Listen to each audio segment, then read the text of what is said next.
xaflad lagu abaalmarinaya ardayda wax ku barata madrasada Al-Falaax ee magaalada Dirdhabe ayaa ka dhacday isla magaaladaas Dirdhabe. xafladan abaalmarinta ardayda semesterka koobaad isla markaana lagu dhiirigelinayo semesterka labaad ayaa waxaa ka soo qayb galay mas'uuliyiin maamulka madrasada, macallimiin, waalidiin, ardayda wax ku barata madrasadan iyo marti sharaf kale oo aad u fara badan. halkan waxaa laga soo jeediyay hadallo, waxaana halka lagu bixiyay abaalmarino kala duwan.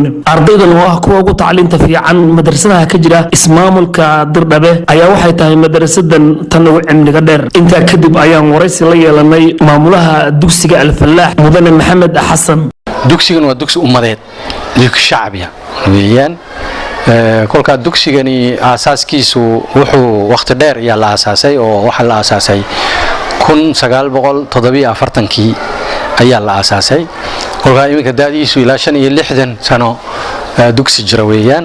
kolka dugsiga Allah u naxariistay waxa aasaasay sheekh loo dhanjay sheekh Ali Xasan, Xaaji Ali Xasan loo magacaabo, Xaaji Ali loo yaqaan ayaa aasaasay. waa kuwan qaar ka mid ah ardayda wax ku barata madrasada Al-Falaax oo dadka intooda badan ay u yaqaanaan Xaaji Ali. maadooyinkan dhigano kulay iskoolada kale waan ka badanahay oo luqadda Carabiga ayaa ku jira sida biology oo kale, chemistry, physics, maths, amharic, history, civic iyo tarbiya iyo Qur'aan. inta ayaan dhiganaa marka waxaan dhiganaa tarbiyada sida xadiiska iyo siiraha iyo tawxiidka, fiqiga waxba waan dhiganaa si fiican. marka runtii waxaan dhiganaa maado subject iyo 12 maado ka kooban, waxaana kamid ah labo oo diini ah, inta kalena waa cilmi kale.